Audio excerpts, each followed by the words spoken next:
Hello everyone, मैं नीलम तिवारी आप सभी का मैग्नेट ब्रेन्स में बहुत बहुत स्वागत करती हूँ। मैग्नेट ब्रेन्स एक ऐसा चैनल है जहाँ पर आपको 4th क्लास से 12th क्लास तक का सारा स्टडी मटेरियल बिल्कुल फ्री अवेलेबल करवाया जाता है। तो जहाँ पर हम अपने देखिए शब्द रूपों के क्रम में चल रहे हैं, तो हमने अकारांत, आकारांत, इकारांत, ईकारांत और उकारांत यहाँ तक के अपने शब्द रूपों को हमने पढ़ लिया और उनके हम साथ साथ में आपके वाक्यों को भी प्रयोग करवाते गए हैं, आपको समझाते भी गए हैं कि हम यदि अनुवाद करें हिंदी में इनका हिंदी से संस्कृत में अनुवाद करें तो कौन सा चिन्ह आए तो हम कौन सी विभक्ति का प्रयोग करें।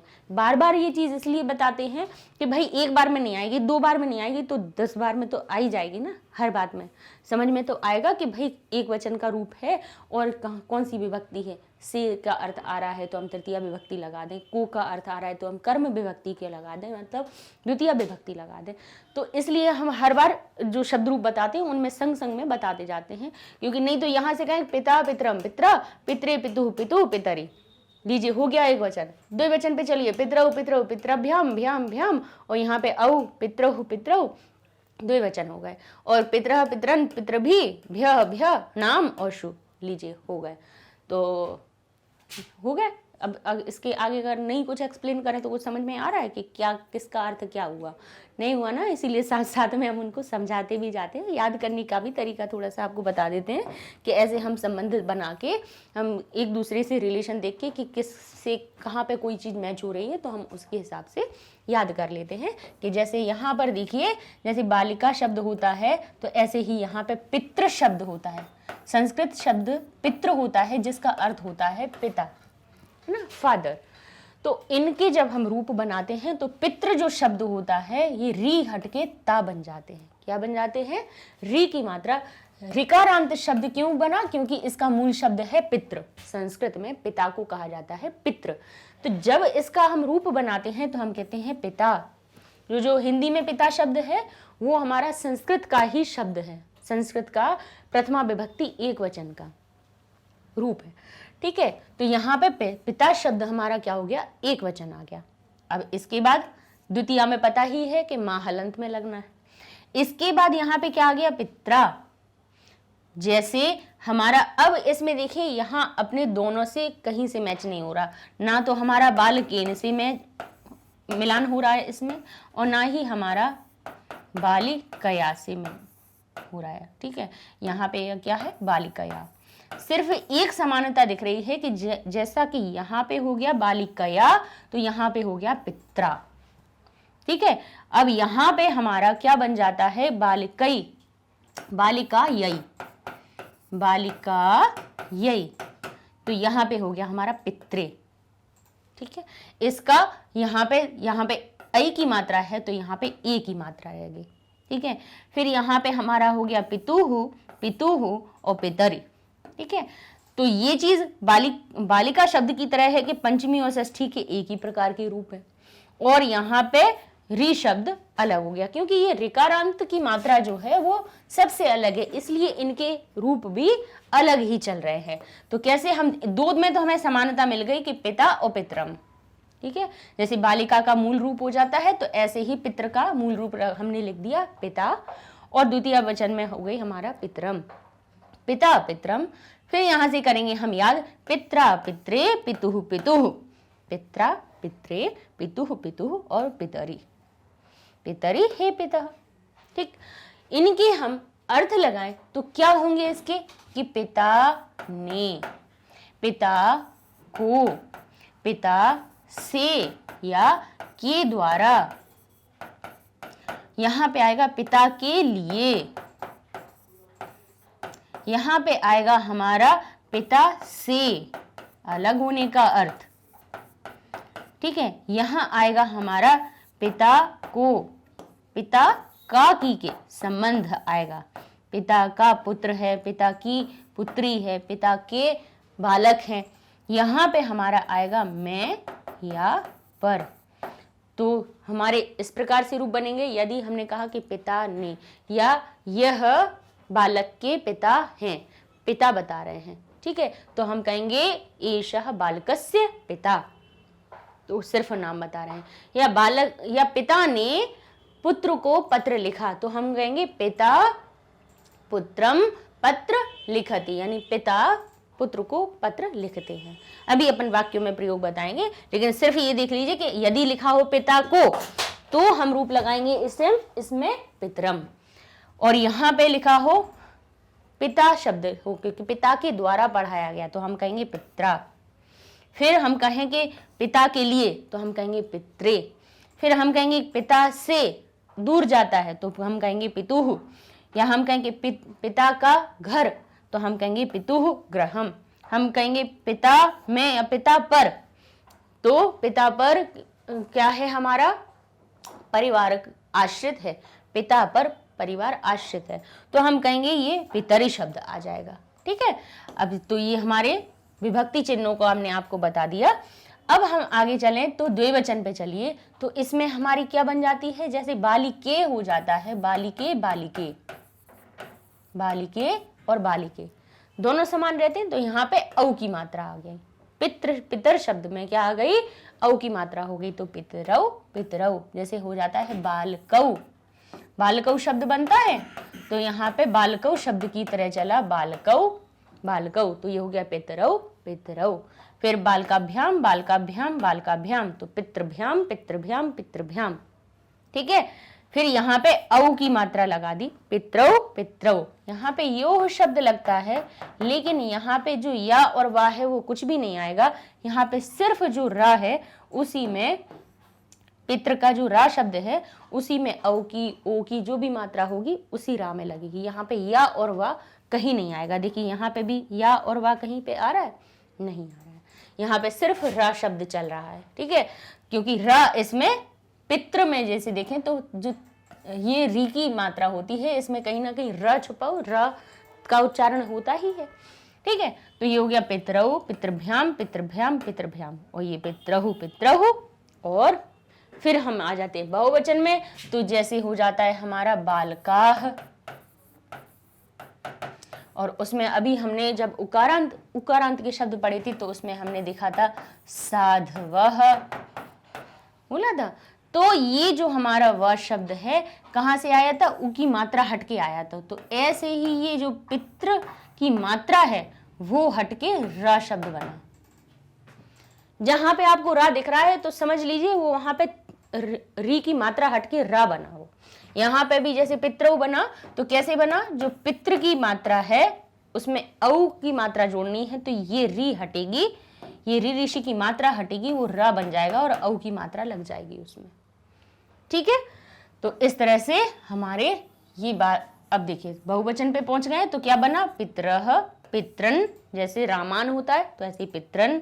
अब यहाँ पे बालिका भी होता है तो ये हो गया पितृभिः पितृभ्यः पितृभ्यः, और यहाँ पे नाम और सु नाम आता है तो यहाँ पे पितृ नाम आ गया, र से अंत हुआ इसलिए यहाँ पे अणा आया, पितृनाम। और देखिए पुल्लिंग है, पिता कौन है, पुल्लिंग शब्द है, पुरुषवाची शब्द है तो पुरुष का श यहाँ पे हो गया। तो अगर आप लास्ट वीडियो साथ साथ में देखते जा रहे हैं ना तो फिर आपको बिल्कुल भी वो नहीं होनी है परेशानी, और आपको देखते से ही अब याद होने लगेंगे, क्योंकि जब हम इतने सारे हमने पांच रूप पढ़ लिए हैं तो अब इस पे आके अब हमें परेशानी नहीं होगी। तो हम इनको याद किस तरह से कर लें, पिता पितरम पित्रा पित्रे, पिता पितरम पित्रा पित्रे, पितुः पितुः पितरि पितः। बस एक राइम की तरह इसको किसी गाने के स्वर में याद कर लीजिए, पिता पितरम पित्रा पित्रे, पितुः पितुः पितरि पितुः। बस लीजिए हो गया, एक बार याद कर लिया, याद। और ये दिमाग में अपन को बिठाना है कि द्वितीया में अम आएगा, प्रथमा में हमारा पिता शब्द आएगा, इसमें पित्रा आना है, इसमें पित्रे आना है। बस थोड़ा सा ध्यान देते हैं तो याद हो जाती है वो चीजें। अब इनके हम जैसे वाक्यों में भी प्रयोग साथ साथ में कर लेते हैं, तो उसमें जैसे हम लिखे हैं यह बालक के पिता हैं, यह बालक के पिता हैं। अब यहाँ पे बालक का पिता तो कैसा अशुभ प्रतीत होता है, अच्छा नहीं दिखता है, हमें तो साउंड ही फिर उसका अच्छा नहीं लगता है। तो हम कहेंगे यह बालक के पिता हैं, तो हम कहेंगे यह किन के लिए बता रहे हैं, पिता के लिए बता रहे हैं, तो हम कहेंगे एषः बालक के, तो यहाँ पे रुकिए, अब यहाँ पे काकी का अर्थ आ गया। अभी हम सिर्फ किसके बारे में बता रहे हैं, अपने पिता को बता रहे हैं, क्योंकि अभी हम बालक वाला भी संग में ले लेंगे तो आप कहेंगे कि अब उसकी भी हम षष्ठी याद रखें या सप्तमी रखें, नहीं तो ये क्या हो जाता, सिंपल सा बन जाता, एषः बालकस्य, बालक के, तो यह बालक के पिता है, यही कहना था हमें, तो ये क्या हो जाता, एषः बालकस्य पिता, और है शब्द बनाना है तो आ जाता है अस्ति। ठीक है, तो यहां पे हमने इसलिए इसको इरेज किया था क्योंकि हम बालक की फिर हम षष्ठी विभक्ति पे पहुंचते, तो फिर आप कंफ्यूज हो जाते कि किस में षष्ठी लगाई, कहां से आई, तो बता दें आपको कि संबंध बता रहे हैं यहाँ पे बालक में, तो ये षष्ठी में आया, लेकिन हम किसको आइडेंटिफाई करवा रहे हैं, पिता को। पिता कोई क्रिया नहीं कर रहे हैं, लेकिन सिर्फ हम क्या बताएं, ये पिता हैं या ये बालक के पिता हैं, ऐसा बताना चाह रहे थे। तो ये जो प्रथमा विभक्ति का रूप कब हुआ, जब हमने सिर्फ उनकी पहचान करवाई। अब पिता कोई क्रिया भी कर सकते हैं, तो उन्होंने लिखा पिता पुत्र को पत्र लिखते हैं। अब देखिए, लिखते हैं इसलिए लिख रहे हैं क्योंकि जो पिता होते हैं अपने सामान्य होते हैं, ठीक है, उनको हम इस प्रकार से वाक्य नहीं बना सकते हैं कि पिता पुत्र को पत्र लिखता है ना। कोई बच्चे के लिए बात करते हैं तो हम वो ताहे तीहे शब्द लगा लेते हैं, लेकिन यहाँ पे पिता शब्द हैं, हमारे सम्मानीय शब्द हैं, तो उनको हम इस प्रकार से नहीं, भले ही वो एक वचन है फिर भी हम कहेंगे कि पिता पुत्र को पत्र लिखते हैं, भले एक नहीं लिख रहे हैं। वैसे अगर हम व्याकरण की दृष्टि से देखें तो यहाँ पे लिखता है आएगा, ठीक है, लेकिन हम जब अब उसको साधारण जब भाषा में बोलते हैं तो हमें पता है कि पिता एक वचन है तो क्रिया एक वचन की ही आएगी, बहुवचन की नहीं आएगी। तो हमने इसको लिख दिया कि पिता पुत्र को पत्र लिखते हैं, तो पिता एक है तो यहाँ पे आ जाएगा उनका एक वचन का रूप, पिता। पुत्र को लिख रहे हैं तो क्या हो जाएगा, को शब्द आ जाएगा, तो आ जाएगा पुत्रम। तो हमारा रामम आता है तो हम इसको पुत्रम माँ हलंत लगा के भी लिख सकते हैं और अनुस्वार की तरह लिखते हैं। पुत्र को पत्र लिखते हैं तो यहाँ आ जाएगा पत्रम और लिखति। तो यहाँ पे पिता क्या कर रहे हैं, क्रिया कर रहे हैं, करता है, तो करता है तो एक वचन के रूप में आ गए, प्रथमा विभक्ति की तरह पिता बने। यहाँ पे सिर्फ उनको पहचान बताई जा रही थी कि ये बालक के पिता हैं, तब भी एक वचन का रूप हुआ प्रथमा विभक्ति का, और यहाँ पे वो क्रिया भी कर रहे हैं तब भी कर्ता के रूप में उनका प्रथमा विभक्ति के अनुसार रूप बनेगा, क्योंकि प्रथमा विभक्ति किस कारक को दर्शाती है, कर्ता कारक को दर्शाती है। द्वितीय विभक्ति किसको दर्शाती है, कर्म कारक को। तृतीया किसको दर्शाती है, करण कारक को। चतुर्थी होती है हमारे संप्रदान, पंचमी होती है अपादान, षष्ठी होती है संबंध, और हमारी सप्तमी होती है हमारी अधिकरण। चिन्ह याद रखने का तरीका क्या होता है कि हम कहते हैं कर्ता ने कर्म को करण से संप्रदान के लिए, आपादान से संबंध काकी के, और अधिकरण में पर। ऐसे हम राइम से याद कर लेते हैं कि कर्ता ने कर्म को करण से संप्रदान के लिए, अपादान से संबंध काकी के, और अधिकरण में पर।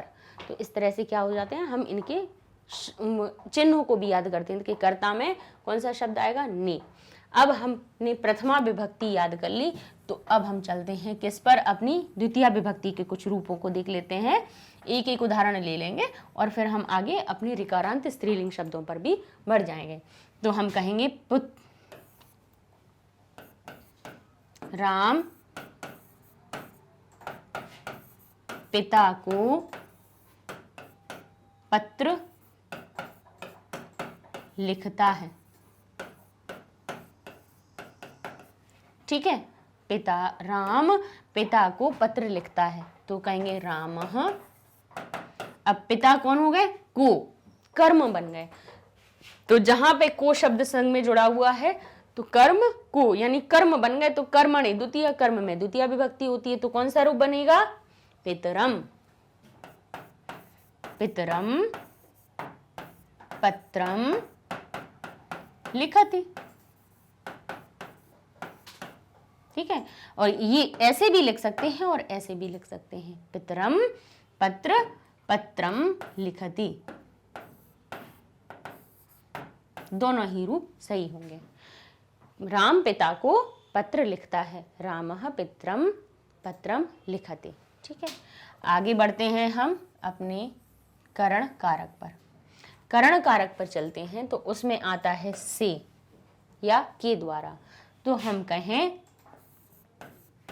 पुत्र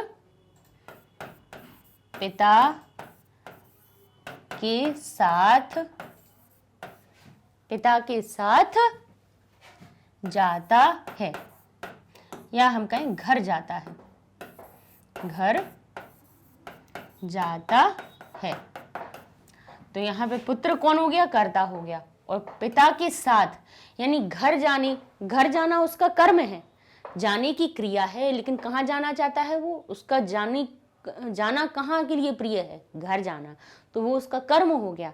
सहायता कौन कर रहा है? पिता कर रहे हैं कि पिता के साथ जा रहा है। तो साथ का जहां पे शब्द आए, से जहां पर शब्द आए, के द्वारा जिसके संग में शब्द लगा हो वहां पर करण कारक हो जाता है। और करणे तृतीया यानी करण में तृतीया विभक्ति का प्रयोग होता है। तो हम कहेंगे पुत्र, पुत्र पिता के साथ। तो पिता के साथ का हमारा शब्द आ जाएगा कौन सा? पित्रा।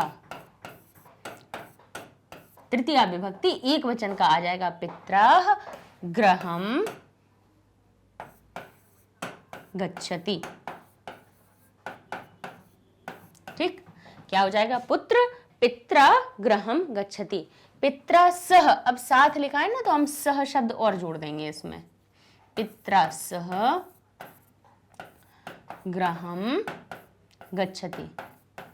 यदि हम सह शब्द नहीं जोड़ते तो उसमें क्या आ जाता है कि पिता से घर जाता है या पिता के द्वारा घर जाता है, लेकिन हमें साथ बताना है कि पिता के साथ तो सह शब्द लगाना जरूरी है। ठीक है। तो हमारा हमने बताया आपको कि के साथ आ जाए या से आ जाए या के द्वारा आ जाए तो उसमें क्या आ जाता है? हमारा करण कारक आ जाता है। ठीक है। और करणे तृतीया, करण में तृतीया विभक्ति का प्रयोग होता है। एक और उदाहरण देख लेते हैं कि पुत्र ने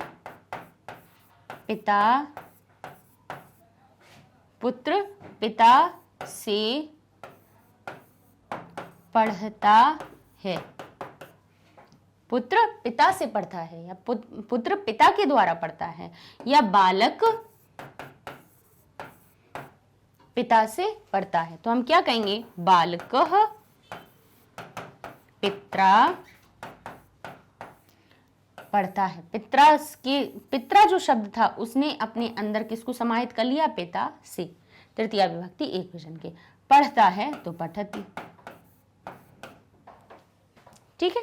तो यहाँ पे से शब्द आया तो तृतीया विभक्ति का प्रयोग हुआ। वहीं पे के लिए आ जाए तो क्या करेंगे आप? के लिए शब्द आएगा तो हमारा कौन सा आएगा? हमारा चतुर्थी पितृ शब्द आ जाएगा।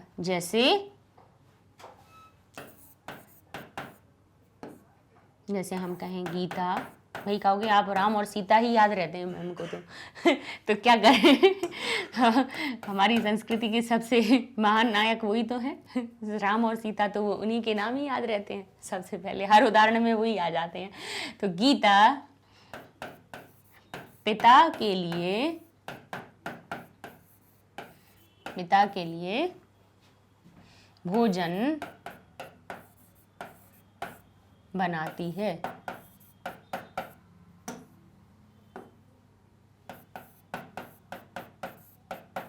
या हम कह दें भोजन बनाती है या पत्र लिखती है।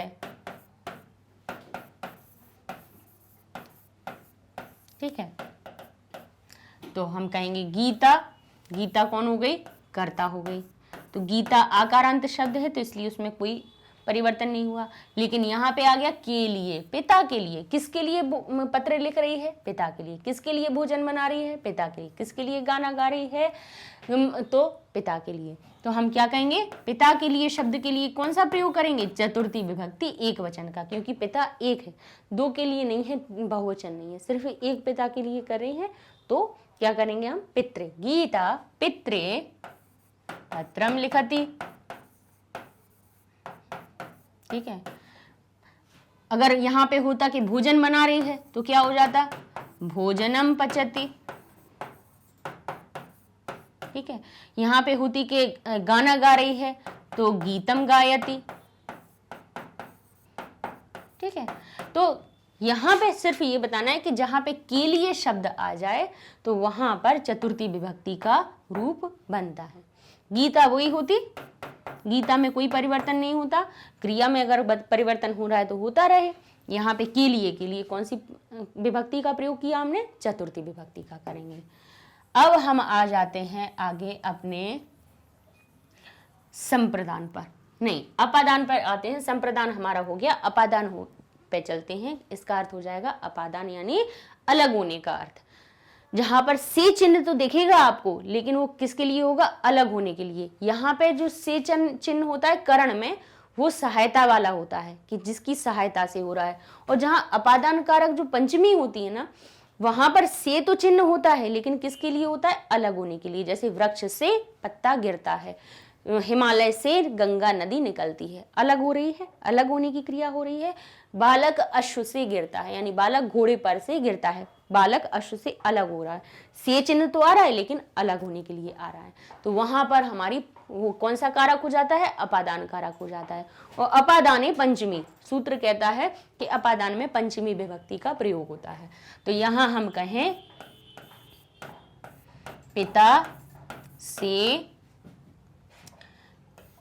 पिता से बालक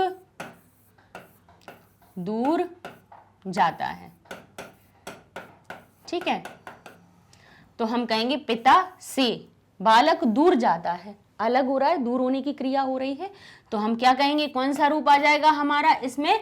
पंचमी विभक्ति एक वचन का, कि पितुः। अब ये जो पितुः शब्द है उसके अंदर क्या अर्थ बन गया हमारा? पिता से। बालक, बालकः कहाँ जाता है? दूर जाता है, दूरम गच्छति। ठीक है। अलग होने की क्रिया आए तो पंचमी विभक्ति, अपादान कारक बन गया। पिता कौन बन गए? ये अपादान कारक बन गए। तो यहाँ पे क्या हुआ? हमने पंचमी विभक्ति का रूप लगा दिया। ठीक है। अब इसी को हम क्या कर दें? अब षष्ठी विभक्ति पर चलते हैं, हमारी संबंध कारक पर, कि पिता यह मेरे पिता का घर है। ठीक है। मेरे पिता का घर है या यह मेरे पिता का घर है। तो यह किसके लिए बताएंगे? किसके लिए प्रयोग हो रहा है? घर के लिए। यह घर है ना। तो घर कौन सा है हमारा? घर जो शब्द गृह शब्द से बनता है। और गृह शब्द कैसा होता है? पुल्लिंग होता है या नपुंसकलिंग होता है या स्त्रीलिंग होता है? ये हमारा आता है नपुंसकलिंग शब्दों में। तो इसके लिए यह शब्द क्या बनेगा? दिस के लिए भी आपको बताया है ना कि ये जो दिस शब्द होता है, यह शब्द होता है, इसके संस्कृत में तीनों के लिए अलग अलग बनते हैं। कैसे? कि यदि पुल्लिंग है तो बनेगा एषः, यदि कोई स्त्री के लिए बात हो रही है तो हो जाएगा एषा, और वहीं पे नपुंसकलिंग है तो हो जाएगा एतत्। एक दिस, इंग्लिश में सिर्फ दिस कह के हम काम चला लेते हैं, हिंदी में हम यह कह के काम चला लेते हैं, लेकिन संस्कृत तीनों के लिए अलग रूप बताता है कि पुल्लिंग में एषः लगाइए, स्त्रीलिंग में एषा लगाइए और नपुंसकलिंग में एतत् लिखिए। तो ये जो हम घर के लिए दिस का प्रयोग कर रहे हैं ना, यह शब्द का प्रयोग कर रहे हैं, तो हमारा कौन सा रूप आएगा? नपुंसकलिंग वाला। तो हम कहेंगे एतत्। इस यह के लिए कौन सा रूप बना? एतत्। मेरा शब्द है तो मम पिता का, मेरे पिता का। अब जो कौन सा आएगा इसमें? काकी के, षष्ठी विभक्ति। तो कौन सा आएगा? पितुः। पितुः घर है तो घर को क्या कहेंगे, गृहम, और है अस्ति। ठीक, लीजिए हो गया हमारा। तो यहाँ पे जहां काकी की का संबंध आए वहां पे षष्ठी विभक्ति का प्रयोग करेंगे। ठीक है, क्योंकि उसमें संबंध कारक आते हैं। घर का संबंध किससे बताया जा रहा है, पिता से। किससे संबंध बताया जा रहा है, पिता का घर, माता का घर, भाई का घर, या छात्र का विद्यालय। ठीक है, तो जहां पर काकी के का शब्द आपको लगेगा तो वहां पर हम कौन सा, षष्ठी विभक्ति का प्रयोग करेंगे। अब सप्तमी पर और आ जाते हैं। हम कहें कि पिता पर सफेद वस्त्र अच्छे लगते हैं, अच्छे लगते हैं। ठीक है, पिता पर सफेद वस्त्र अच्छे लगते हैं। तो वस्त्रों का आधार क्या हो गया, पिता, यानी पिता है तभी तो उनने वस्त्र पहने हुए हैं। तो वस्त्रों का आधार भी तो होना चाहिए। वस्त्र कहीं पे रखे हो सकते हैं, कहीं पर रखे हैं तो वो उसका आधार हो जाएगा, लेकिन अभी वस्त्र किसके ऊपर है, पिता पर है, तो पिता उसका क्या बन गए, आधार बन गए। और जहां आधार बन जाए वहां अधिकरण हो जाती है और सप्तमी विभक्ति का प्रयोग हो जाता है। तो वहीं हम क्या कहेंगे, पिता पर, तो हो जाएगा पितरी। तो क्या संस्कृत बनेगी उसकी, पितरी। सफेद वस्त्र, श्वेत वस्त्रम, श्वेत वस्त्रम शोभते, अच्छे लगते हैं, का अर्थ हो जाएगा शोभते।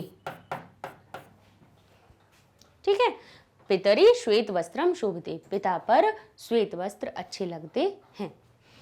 तो ये हमारा क्या बन गया। अब यदि और भी कोई आता है कि जैसे पिता में, मेरे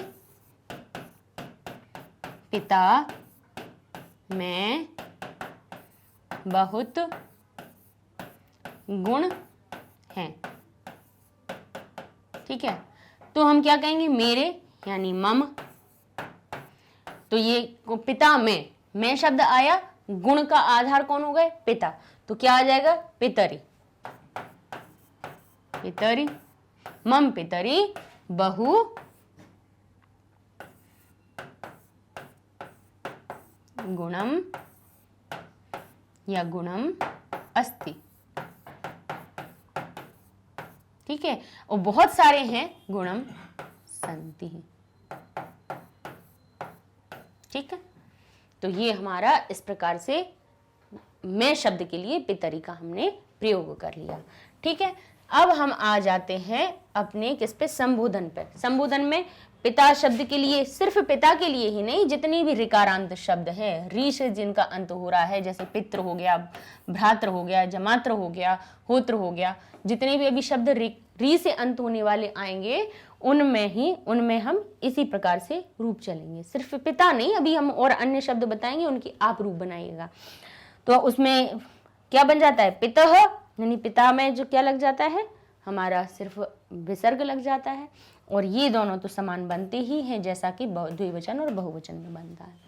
तो ये हमारे क्या हो गए, पिता शब्द के, पितृ शब्द के रूप हो गए। अब हम इनके आगे, ये इतना आपको समझ में आ गया, तो अब हम इसके कुछ आपको अन्य उदाहरण बता देते हैं।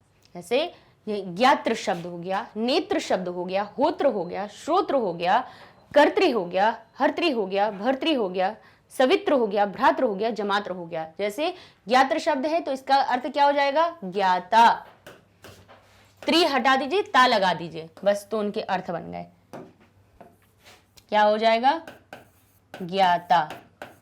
नेत्र हो गया तो हो गया नेता, ये त्रि वाला है, नेत्री। ठीक है, होत्री हो गया तो होता। ये होता जो क्रिया वाला नहीं है, ये जो होत्र होता है वो कौन होते हैं, जो हवन कर्मकांड पूजा करवाते हैं, उनको हम होत्र कहते हैं संस्कृत में। ठीक है, ये होता शब्द वो नहीं के ना, जो हम कहते कि काम होता है, क्रिया वाला होता नहीं है, ये हमारा कर्ता वाला होता है, कोई जो कोई कार्य करता है। होत्र किसको कहते हैं, जो हमारे यज्ञ आदि पूजा कर्मकांड जो जिनको करवाए जाते हैं उनको हम होत्र कहते हैं। ये हमारा हो गया श्रोता, यानी सुनने वाला। कर्तृ यानी कर्ता। ये हमारा हो गया हर्ता, यानी किसी चीज को हरण करने वाला। ये हो गया भर्ता, यानी त्रि हटा दीजिए, ता लगा दीजिए, यानी भरण पोषण करने वाला, भरता। सवित्र यानी सविता, सूर्य को भी कहते हैं ना अपन सविता, वो हो गया। भ्रातृ यानी भ्राता, हमारे भाई के लिए बात हो गई। जमात्र यानी जमाता, जमाता लीजिए। इनके अर्थ भी कितने आसान है कि त्रि हटा दीजिए, बड़या की मात्रा लगा दीजिए तो उनके हमें अर्थ पता चल जाएंगे।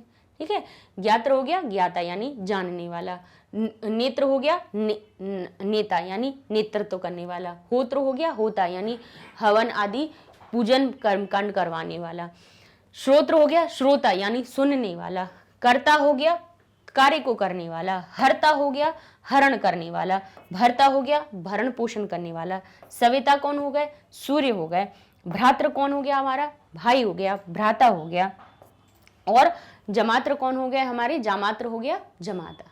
ठीक है, तो अब ऋकारांत शब्दों का आ गया आपको, तो अब क्या करना है आपको, इन्हीं शब्दों के ज्ञात्र नेत्र होत्र श्रोत्र कर्तृ हर्तृ, इनके आप अब एक वचन द्विवचन और बहुवचन के रूप बनाइएगा।